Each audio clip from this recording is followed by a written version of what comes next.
அதிகாரம் 7. 2 மாதங்களுக்கு முன்புதான் மாலத்தீவில் இருந்த பட்டாளத்தின் பகுதி முழுவதும் தவளைபுரிக்கு வந்து சேர்ந்துவிட்டது. அந்த பட்டாளத்தின் தலைவன் கர்னல் உக்கிரசேனன் என்பவன். அவன் இரக்கமற்ற கல்மனம் உடையவன். அதோடு சொல்ப தண்டனைக்கும் மிக்க கொடூரமான தண்டனை விதிக்கும் குணமுடையவன். தேவசுந்தரி மிகவும் துயரமடைந்தாள். அதோடு ஜெகநாதனும் சைனியத்தில் வந்து சேர்ந்திருக்கிறான் என்றும் கேள்விப்பட்டாள். இக்காரணங்களால் தன் கணவனுக்கு ஒரு சமயம் சற்று லேசான தண்டனை கிடைக்கலாம் என்ற சொல்ப நம்பிக்கையும் அடியோடு போய்விட்டது. அப்படி இருந்தும் விசாரணையின் முடிவை அறிந்ததும் துணிந்து கர்னலிடம் சென்று அவர் பாதங்களில் விழுந்து வேண்டிக் கொள்வதென்று தன் மனதில் தீர்மானித்து கொண்டாள். கடைசியில் சுந்தரேசனுடைய குற்றத்தை பற்றி விசாரணை செய்யும் சபை கூடியது. சுந்தரேசன் வீணாக தன் மனைவி பெயர் வெளிவரும் என்றும் அவள் தந்தை செய்த சதி ஆலோசனையும் ஜெகநாதன் அவனோடு கூடிக்கொண்டு தன் தாய் தந்தையருக்கு தெரியாமல் கல்யாணம் செய்து கொள்ள முயன்றதும் கடைசியில் அது நிறைவேறாமற் போய்விட்டதும் யாவும் பகிரங்கமாக வெளியாகும் என்று அஞ்சி தன் குற்றத்தை மறைக்காமல் ஒப்புக்கொண்டான்.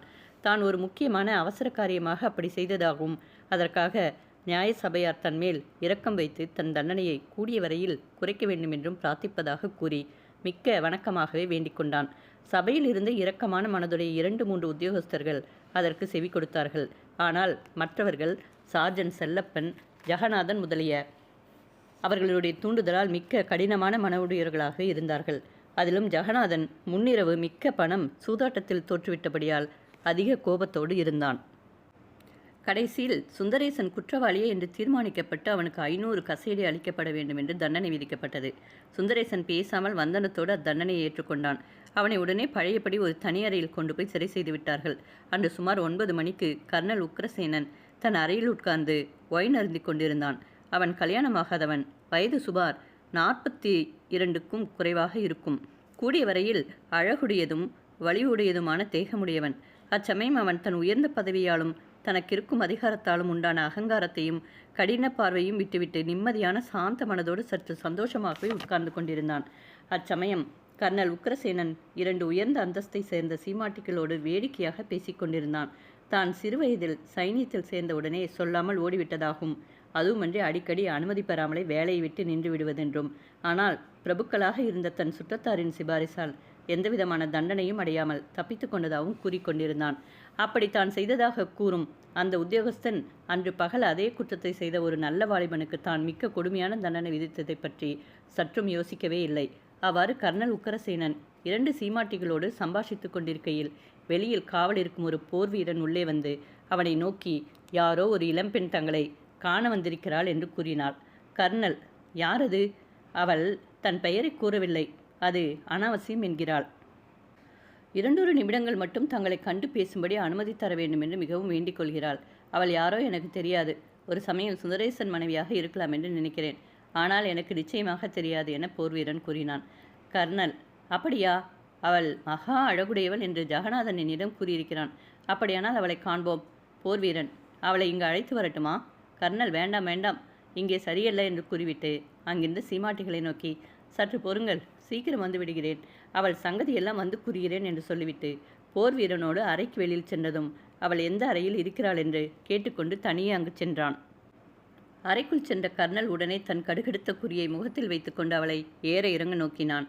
அவள் விசனத்தால் மிக்க வாட்டமடைந்திருந்தாலும் கர்னல் அவள் வனப்பை கண்டதும் சற்று நேரம் பிரமையடைந்தான். அவன் மனதில் உடனே கெட்ட எண்ணம் உதித்தது. ஆயினும் அதை வெளியில் காட்டாமலே அவளை உற்று நோக்கி, நீ யார், என்ன அலுவலாக என்னிடம் வந்தா என்று கேட்டான்.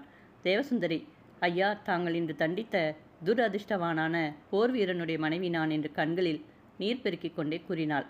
கர்னல், அது அவன் துரதிர்ஷ்டம் என்றா கூறுகிறாய்?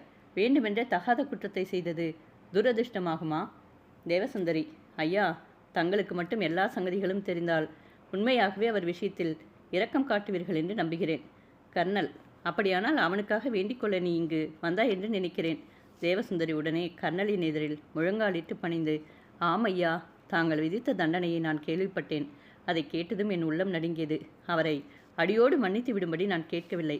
சட்டத்திற்கு விரோதமாக அப்படி செய்ய மாட்டீர்கள் என்று எனக்கு தெரியுமாகையால் அவர் மேலும் என் மேலும் கிருபை கூர்ந்து அந்த தண்டனையை குறைக்கும்படி மிகவும் பிரார்த்திக்கிறேன். கடவுள் தங்களை எப்போதும் க்ஷேமமாக காப்பாற்றுவார் என்று பிரார்த்தித்தாள். கர்னல் உடனே குனிந்து அவள் கரத்தை பிடித்து, போதும், எழுந்திரு எழுந்திரு என்று அவளை எழுப்பி அப்படி உட்கார், அதை பற்றி பேசுவோம் என்றான். இவ்வார்த்தைகளை கேட்ட தேவசுந்தரி, இவர் வார்த்தைகளால் இவர் தயவும் அன்பும் உடையவர் போல காண்கிறது என்று எண்ணிக்கொண்டாள். கர்னல், உன் கணவன் 500 கசையடி பெறும்படி தீர்ப்பு செய்யப்பட்டதென்று உனக்கு தெரியுமோ? தேவசுந்தரி அதை கேட்டதும் மனமுடைந்து வேதனைப்பட்டு, தெரியும், தாங்கள் புண்ணியத்திற்கு கொஞ்சம் தயவு காட்டுங்கள் என்று வேண்டிக் கொண்டாள். அப்படியானால் நீ அவன் பேரில் மிக்க அன்பு உடையவள் போல காண்கிறது என்று அவள் வனப்பை மிக்க ஆசையோடு நோக்கிக் கொண்டே கேட்டான். கள்ளம் கபடமறியாத அம்மாது அவனுடைய கெட்ட எண்ணத்தை கொஞ்சமும் உணராதவளாக அவனை நோக்கி, ஐயா, அவரே என் பிராணனுக்கு ஆதாரமானவர்.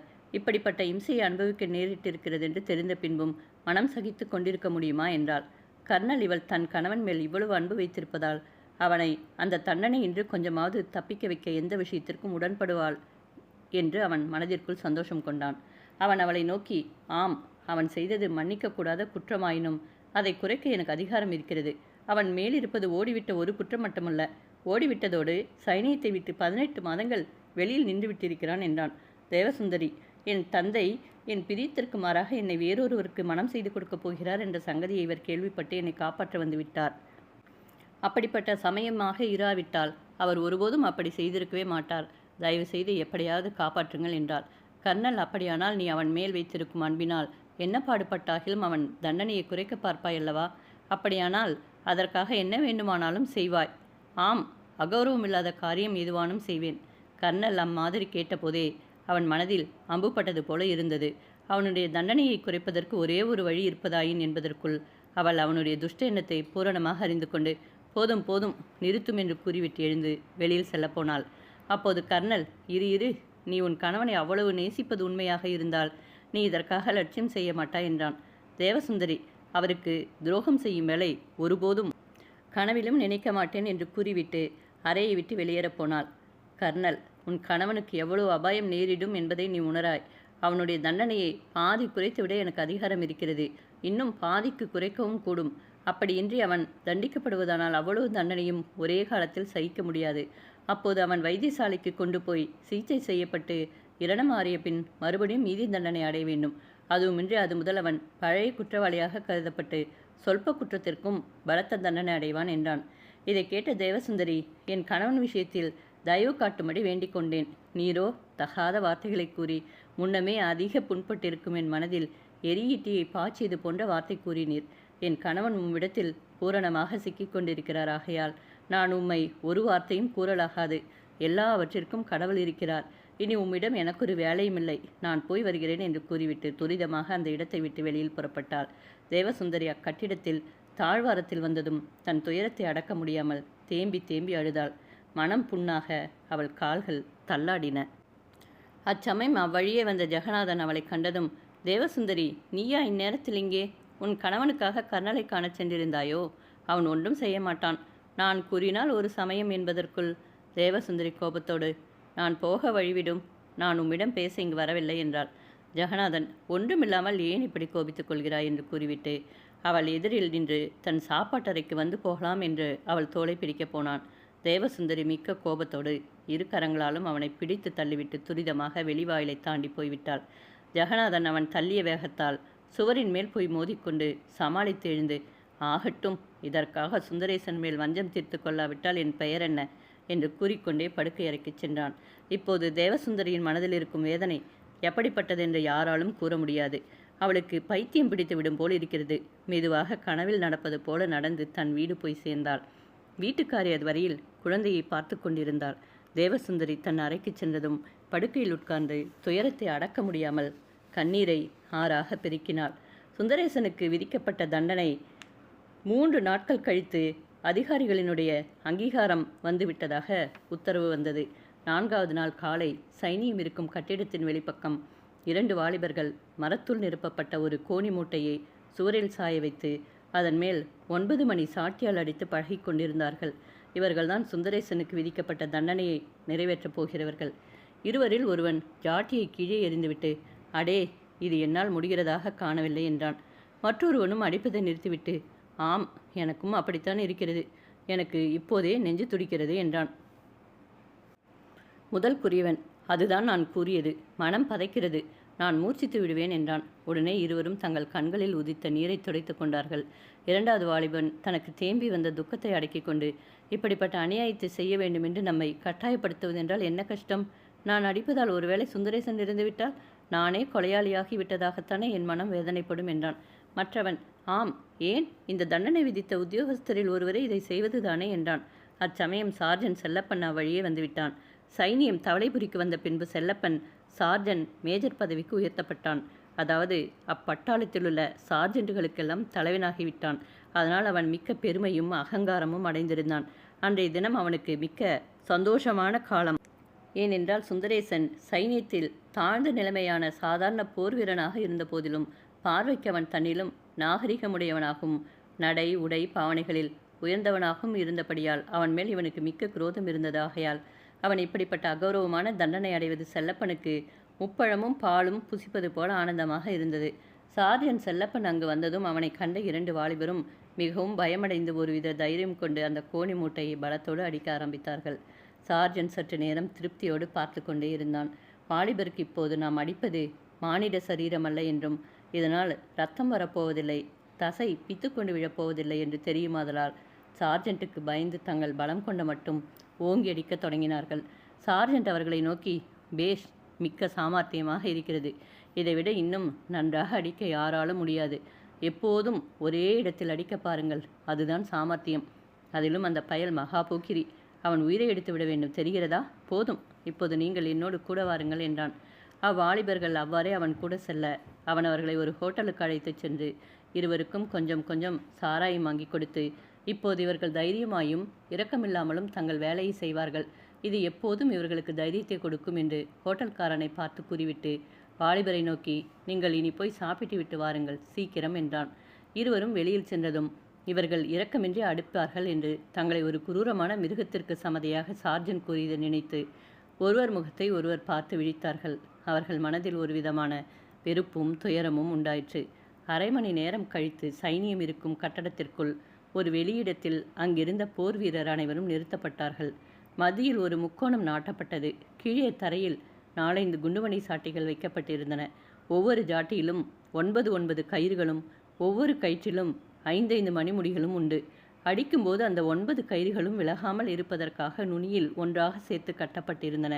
இக்குரூரமான இரக்கமற்ற தண்டனையை செலுத்தும் போது அதை அனுபவிக்கும் மனிதன் இடையில் களைப்படைந்து விட்டால் அவனுக்கு களைப்பு தீர செய்வதற்காக ஒரு பாத்திரத்தில் தண்ணீரும் ஒரு கிண்ணமும் அங்கு வைக்கப்பட்டிருந்தது. அங்கிருந்த சைனியம் ஒரு சதுரமாக நிற்க வைக்கப்பட்டது. சதுரத்தின் மத்தியில் முக்கோணமும் போடப்பட்டிருந்தது. கர்னலும் மற்ற சைனிய உத்தியோகஸ்தர்களும் குதிரைகள் மேல் இருந்தார்கள். சைனியவாதிக்காரர்கள் அதிக சத்தமாக வாத்திய கோஷ்டம் செய்ய ஆரம்பித்தார்கள். அச்சத்தத்தில் தண்டனை அடையும் பரிதாபமான மனிதனுடைய பொறுக்க முடியாத சத்தங்கள் யார் செவியிலும் விழாமல் இருக்க வேண்டும் என்பதே அவர்களுடைய கருத்து. அதன் பிறகு சுந்தரேசன் தன் சிறைச்சாலையிலிருந்து அழைத்து கொண்டு வரப்பட்டான். உடனே அவன் இடுப்பு வரையில் இருந்த உடைகள் களையப்பட்டன. அவன் முக்கோணத்தில் கட்டப்பட்டான். அவன் 2 கரங்கள் மணிக்கட்டுகள் அண்டையும் கால்கள் கணுக்கால் அண்டையும் இடுப்பு கயிறுகளால் பிரித்து கட்டப்பட்டன. அதனால் அவன் அப்படி இப்படி அசைய முடியாது.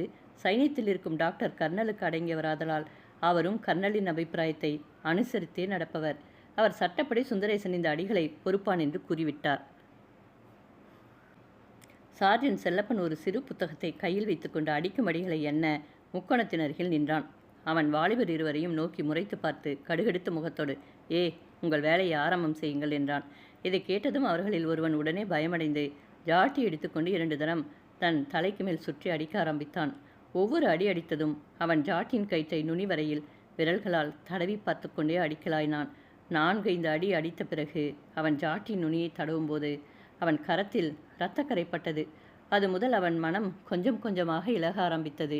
25 அடி அடிக்கப்பட்டதும் சுந்தரேசன் முதுகிலிருந்து ரத்தம் துளி துளியாக கீழே விழ ஆரம்பித்தது. அதுவரையில் அவன் எந்தவித சத்தமும் போடாமல் பல்லை கடித்து கொண்டிருந்தான். வர வர அவன் முதுகில் கொதித்தெறியும் எண்ணெய் துளிகள் விழுவது போலிருந்தது. அவன் மனம் பதைத்தது, நரம்புகள் துடித்தது. ஆயினும் அவன் மனம் பொறுத்து கொண்டு எந்தவித சத்தமும் போடாமல் இருந்தான். அடிமேல் அடி விழ அவனுடைய முதுகில் இருந்த தசை நார் போல பீந்து விழ ஆரம்பித்தது. அவன் வாயிலிருந்து இன்னும் ஒரு சத்தமும் உண்டாகவில்லை. அச்சமயம் டாக்டர் அவன் முகத்தை பார்த்து கொஞ்சம் தண்ணீர் கொடுக்கச் சொன்னார்.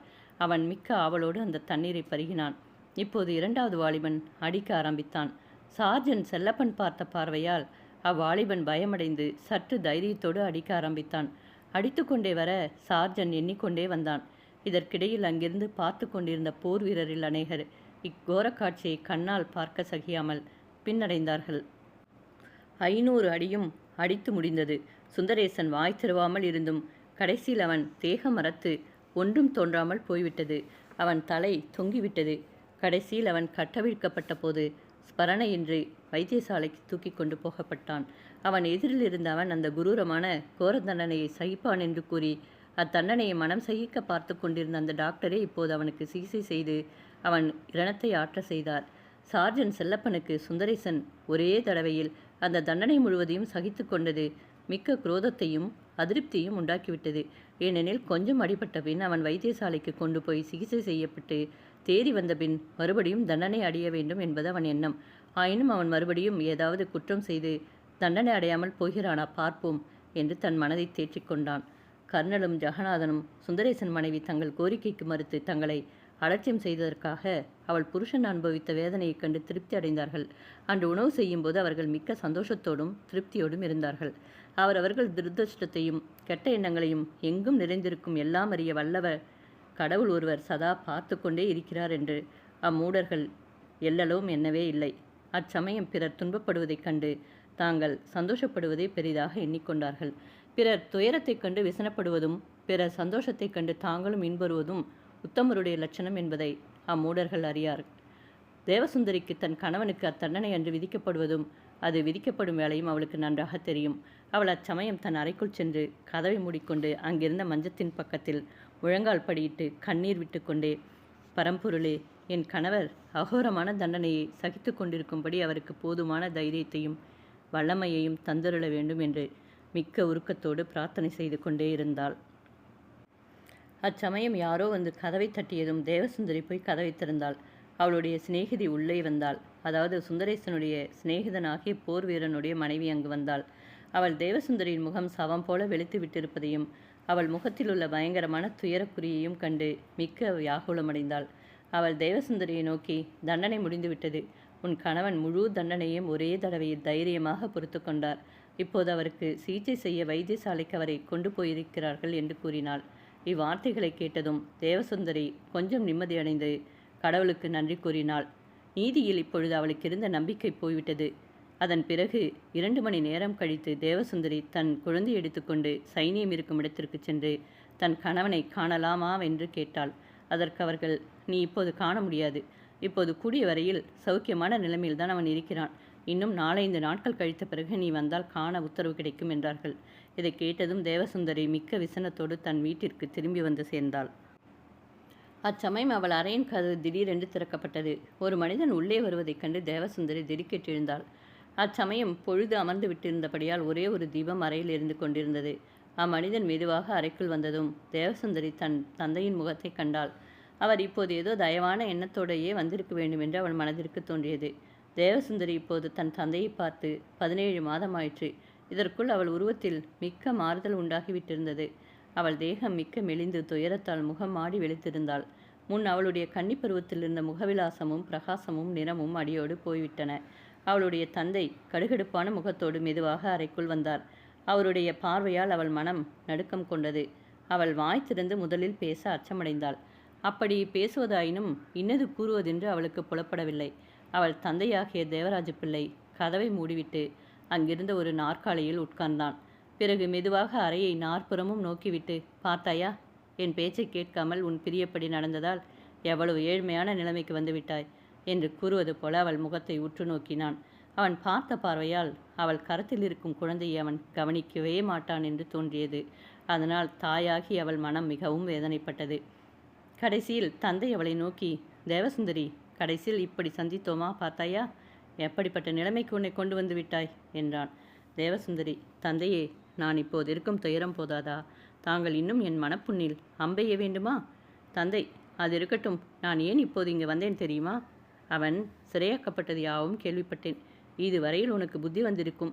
இனியாவது வீடு வந்து சேருவாய் என்று நினைத்து அழைத்து போக வந்தேன் என்றான். தேவசுந்தரி, தந்தையே, என் கணவன் எங்கிருக்கிறாரோ அங்குதான் எனக்கு வீடு என்றாள். தந்தை, நீ அவனை விட்டு வராவிட்டால் இது மட்டுமல்ல, இன்னும் தாழ்ந்த நிலைமைக்கு வந்து விடுவாய்.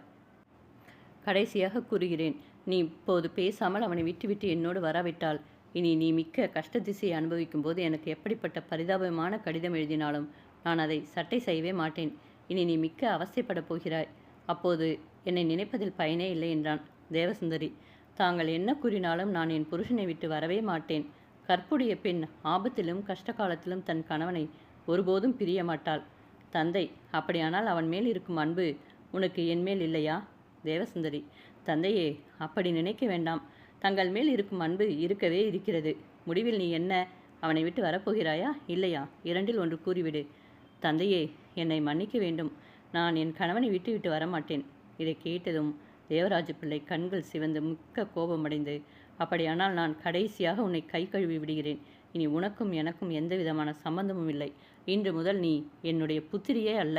இவ்வளவே நான் கூறுவது என்று கூறிவிட்டு அங்கிருந்து சென்று விட்டான். தேவசுந்தரி மறுநாட்காலையில் தன் குழந்தையை எடுத்துக்கொண்டு சென்று தன் கணவன் சேமத்தை விசாரித்தாள். அவள் சுகமடைந்து வருகிறான் என்று கேட்க அவள் மனம் சற்று தேறுதல் அடைந்தது. அவள் அவ்வாறு தினம்தோறும் சென்று தன் புருஷன் சேமத்தை விசாரித்து கொண்டிருந்தாள். இவ்வாறு 2 வாரங்கள் கழிந்தன. தினம் தன் கணவனை பற்றி சேமமான சங்கதியை கேட்டதால் தேவசுந்தரின் மனம் சற்று தேறுதல் அடைந்து கொண்டே வந்தது. கடைசியில் ஒரு நாள் அவள் தன் கணவனை காணலாம் என்று அனுமதி அளிக்கப்பட்டது. அவனை கண்டதும் அவன் உருவத்தில் உண்டாயிருந்த மாறுதல் அவளை பதைக்க வைத்து விட்டது. அவள் அவன் காலண்டை விழுந்து தேம்பி தேம்பி அழுதாள். சுந்தரேசன் தன் மனைவியை ஆலிங்கானம் செய்து கொண்டு தன்னால் கூடிய மட்டும் அவளுக்கு தேறுதல் கூறினான். தன் குழந்தையை ஆவலோடு எடுத்து மார்போடு அணைத்து கொண்டு கண்களில் நீர் துளிக்க பன்முறை முத்தமளித்தான். அவன் மனதில் ஏதோ மாறுபாடு உண்டாயிருப்பது போல தேவசுந்தரிக்கு தோன்றியது. ஆயினும் அச்சமயம் அவள் அதை பற்றி அவனை கேட்காமலே சற்று நேரம் கழித்து வீட்டிற்கு திரும்பினாள். சுந்தரேசன் 6 வாரங்கள் வைத்தியசாலையில் இருந்த பின் சுகமடைந்து விட்டான். ஆனால் அவன் மனதில் இருந்த மாறுதல் மட்டும் நீங்கவில்லை என்று தேவசுந்தரிக்கு தோன்றியது. தேவசுந்தரி தானே சில உடுப்பு கடைகளுக்கு சென்று வேலை தரும்படி கேட்டபோது அவர்கள் 20 ரூபாய் பொறுப்பாக வைத்தால் வேலை கொடுப்பதாக கூறினார்கள். தேவசுந்தரி தன்னிடமிருந்த கொஞ்சம் பணத்தோடு தன் நகைகளில் சிலவற்றை அடகு வைத்து வாங்கி பணத்தை கட்டி வேலை பெற்றுக்கொண்டாள். அது முதல் அவர்களுக்கு மிக்க திருப்தியாகவே வருமானம் கிடைத்து வந்தது.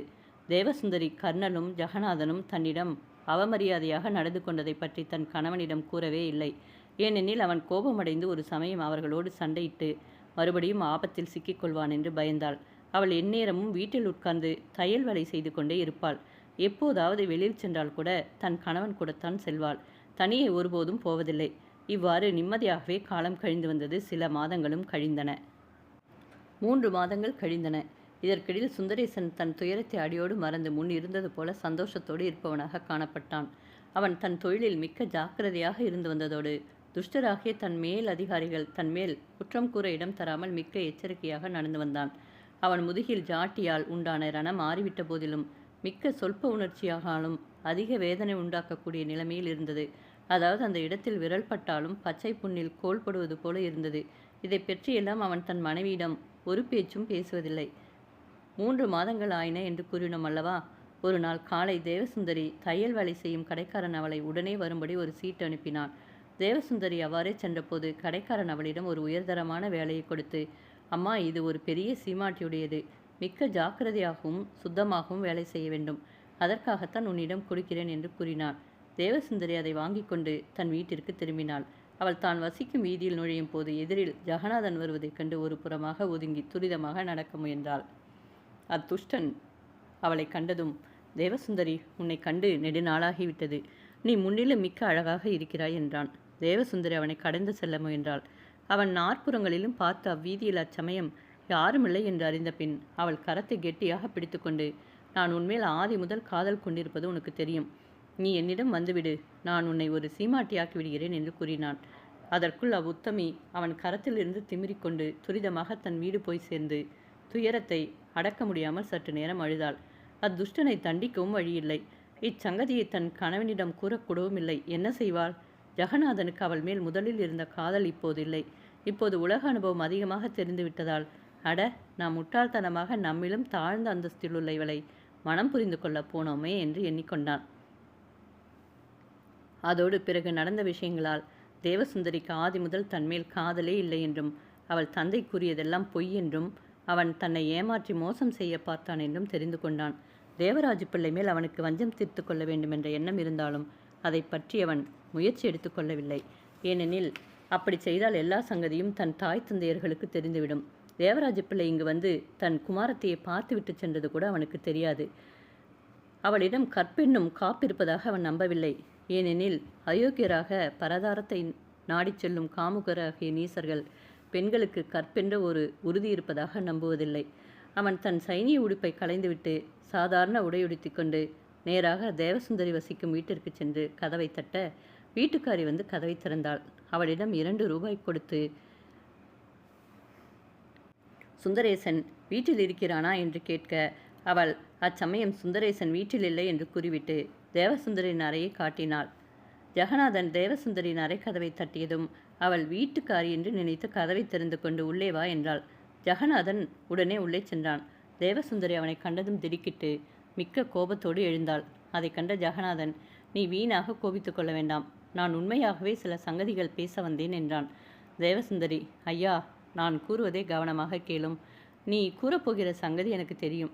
நான் இந்த உலகமே புரண்டு விடுவதாக இருந்தாலும் புருஷனுக்கு துரோகம் செய்பவள் அல்ல. என் கணவன் எந்த நிமிடத்திலும் வந்தாலும் வருவார். அவர் உமக்கு ஏதாவது கடின வார்த்தை கூறினால் நீர் அவருக்கு மேலிருக்கும் உத்தியோகஸ்தராதலால் வஞ்சம் வைத்துக்கொண்டு அவருக்கு தீங்கு செய்வீர். உம்மை அவமானப்படுத்த எனக்கு எண்ணமில்லை. நீர் என்ன கூறினாலும் என்னிடம் ஒரு வார்த்தையும் செல்லாதாகையால் மரியாதையாக உடனே எழுந்து போய்விடும் என கூறினாள். ஜெகநாதன், தேவசுந்தரி, நீ கூறுவது மிக்க வேடிக்கையாக இருக்கிறது என்றான்.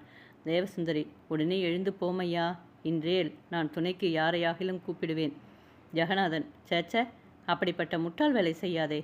நீ மிக மிக அழகாக இருக்கிறாய் என்று எழுந்து அவளை சேர்த்து பிடிக்கப் போனான். அவள் மிக்க கோபத்தோடு அவனிடமிருந்து திமிரிக்கொண்டு ஓடிப்போய் கதவை திறக்க ஓவென்று கூவினாள். அதே நிமிடம் சுந்தரேசன் அறைக்குள் வந்தான். அவன் நடந்த சங்கதியை அறிந்து கொண்டு, பேசாமல் வெளியே போ. இன்றேல் நீ என்னதான் உத்தியோகஸ்தனாக இருந்தாலும் உன்னை ஒரு உதை கொடுத்து வெளியில் துரத்தி விடுவேன் என்றான். ஜெகநாதன், அடே, நீ யாரிடம் பேசுகிறாய் தெரியுமா? சுந்தரேசன், ஆம், நியாயமே அறியாத போக்கிரி பயலிடம். போ சீக்கிரம் வெளியில், இன்றேல் என் கோபம் அத்துமீறிவிடும் என்றான். ஜெகநாதன், ஆகட்டும், இந்த வஞ்சத்தை தீர்த்து கொள்கிறேன் என்று வீதி மட்டும் மொணமணத்து கொண்டே இன்னும் இருந்தால் உதவிடும் என்று துரிதமாக போய்விட்டான். இவைகளெல்லாம் பார்த்து கொண்டிருந்த வீட்டுக்காரி, அட, நாம் தேவசுந்தரை பற்றி நினைத்தது முழுவதும் தவறு என்று எண்ணிக்கொண்டாள். ஜெகநாதன் சென்றவுடன் தேவசுந்தரி தன் கணவனை நோக்கி, இதென்ன விபரீதம், இவன் எப்படியாவது தங்களுக்கு ஏதேனும் கெடுதி செய்ய முயல்வானே என்று மிக்க துயரமடைந்தாள். சுந்தரேசன், இப்போதொன்றும் பயமில்லை, ஏனெனில் இவன் மானத்திற்கு அஞ்சி நடந்த சங்கதிகளை வெளியிட மாட்டான். நீ அதற்காக பயப்பட வேண்டாம். அப்படி என்ன நேர்வதாயினும் எதற்கும் கடவுள் இருக்கிறார் என்றான். தேவசுந்தரி, நான் சாந்தமாகவே இருக்கிறேன். நீர்தான் மனதை சாந்தப்படுத்திக் கொள்ள வேண்டும். உமது முகத்தில் இருக்கும் கோபத்தை கண்டால் எனக்கே பயமாக இருக்கிறது என்று கூறினாள். தேவசுந்தரி, இப்படி இந்த துஷ்டப்பயல் இங்கே வந்து உன்னை அவமரியாதையாக பேசவும், நான் அவனை தண்டிக்க சக்தி இல்லாமல் என் கைகால்களுக்கு விலங்கு பூட்டப்பட்டது போல என் மனைவியை காப்பாற்றவே சக்தி இல்லாமல் இருக்க வேண்டியிருப்பதை எண்ணத்து எனக்கு மனக்கொதிப்பு உண்டாகிறது என்று தன் தலைமேல் கரத்தால் அடித்து கொண்டான். பின்னர் தேவசுந்தரியிடம் என்ன நடந்தது, நடந்த சங்கதியை விபரமாக கூறு என்று கூறினான். அதன் பின் தேவசுந்தரி அன்று தன்னை ஜெகநாதன் வழியில் சந்தித்த போது அவன் கூறிய அக்கிரமமான வார்த்தைகளையும் பிறகு இங்கு வந்து கூறியவற்றை யாவும் கூறினாள். அவற்றை கேட்டதும் அவன் முகம் கருகருத்து கண்கள் சிவந்து மீசையும் உதலும் துடிப்பதைக் கண்டு அவனுக்கு சாந்தமான வார்த்தைகளை கூறி கோபத்தை தனி செய்தாள். ஆயினும் அன்று முழுவதும் அடிக்கடி அவன் முகத்தில் அந்த கோபக்குறி வந்து கரிய மேகம் போல படிவதைக் காண அவள் உள்ளத்தில் அச்சமாகவே இருந்தது. இந்த சம்பவங்கள் நேர்ந்து சில வாரங்கள் கழிந்தன. இடையில் ஒரு விசேஷமும் நடக்கவில்லை. ஆனால் சுந்தரேசன் முகத்தில் மட்டும் முன்னிருந்த சந்தோஷமும் உற்சாகமும் இல்லை. அவன் முகத்தில் அடிக்கடி கோபக்குறி வந்து கொண்டே இருந்தது. அதனால் தேவசுந்தரியின் பயம் வர வர அதிகரித்தது. அவள் இதை பற்றி தன் கணவரிடம் பேச வேண்டும் என்று தீர்மானித்தாள். அதன்படி அவள் தன் கணவனை ஒரு நாள் நோக்கி, உமது மனதில் ஏதோ ஒரு வியாகுலம் இருந்து உம்மை வாதித்து கொண்டே இருக்கிறது. தயவு செய்து அதை எனக்கு ஒழிக்காமல் கூற வேண்டும் என்று மிக்க அன்போடு வேண்டிக் கொண்டாள். சுந்தரேசன், நான் என்னால் கூடிய மட்டும் என் துயரத்தையும் கோபத்தையும் உனக்கு காட்டாமல் மறைத்தும் என்னால் முடியவில்லையே. நான் என்ன செய்வேன்? சைனியத்தில் எனக்கு வேண்டுமென்றே அவர்கள் செய்யும் ஆக்கிரமம் என்னால் சகிக்கக்கூட முடியவில்லை. என்னை தனியே காணும் போதெல்லாம் அந்த பரமதுஷ்ட பயலாக ஜெகநாதன் கள்ளப்பயல் என்றும் துஷ்டன் என்றும் அகங்காரம் பிடித்தவன் என்றும் நாடோடி என்றும் வாயில் வந்தபடி என்னை மொணமொணவென்று தூஷிக்கிறான். ஒரு சமயம் கவாத்து பழகும் போது வேறெந்த வேலை செய்யும் போதும் அவன் மேல் பார்வை பார்க்க நியமிக்கப்பட்டால் அப்போது வேண்டுமென்றே என் மேல் இல்லாத குற்றங்களை எல்லாம் சுமத்துகிறான். இதெல்லாம் என்னால் சகிக்கவே முடியவில்லை. எனக்கு மனப்பைத்தியம் பிடித்துவிடும் போல் இருக்கிறது. எந்த சமயத்தில் கோபம் என்னை மீறிப்போய் விடுமோ எனக்கு தெரியவில்லை. நான் என்னதான் செய்வது?